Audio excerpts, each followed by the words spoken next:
The result of the following operation 90 into 0.001 will be. अब देखो हमारे पास यहाँ पे जो भी है आंसर, अगेन मल्टीप्लीकेशन हम कर रहे हैं, यहाँ पे दो फिगर्स मल्टीप्लाई हो रही है 90 इंटू 0.001। अगर मैं इसकी बात करूं तो इसमें दो सिग्निफिकेंट फिगर्स हैं, इसकी अगर मैं बात करूं वन सिग्निफिकेंट फिगर्स है। मल्टीप्लीकेशन में जो आंसर आता है, मल्टीप्लीकेशन में जो भी आंसर आता है उसमें क्या होना चाहिए हमारे पास, जो भी डेटा गिवन है उसमें सबसे लीस्ट सिग्निफिकेंट फिगर जिसके पास है वो वाला आंसर हमारा करेक्ट होता है। तो हमारे पास हम ऐसा बोल सकते हैं इन मल्टीप्लीकेशन और division simultaneously, in multiplication answer should have least answer should have the significant figures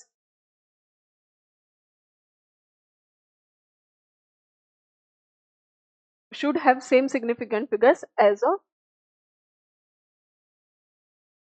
या फिर हम ऐसा बोल सकते हैं in multiplication answer should have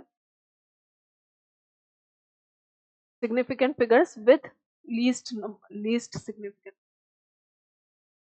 that is हमारे पास यहाँ पे कितनी सिग्निफिकेंट फिगर्स है, वन। तो लीस्ट सिग्निफिकेंट फिगर्स कितनी है हमारे पास यहाँ पे वन, तो हमारा आंसर भी लीस्ट सिग्निफिकेंट फिगर्स में होना चाहिए।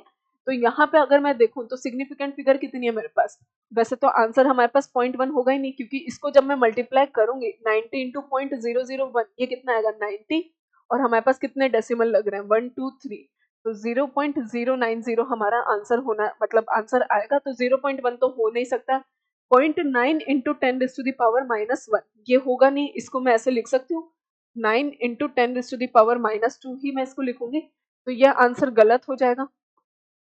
उसके बाद ऑप्शन नंबर सी 0.09, इसको भी हम प्रॉपर इस तरह से नहीं लिखेंगे।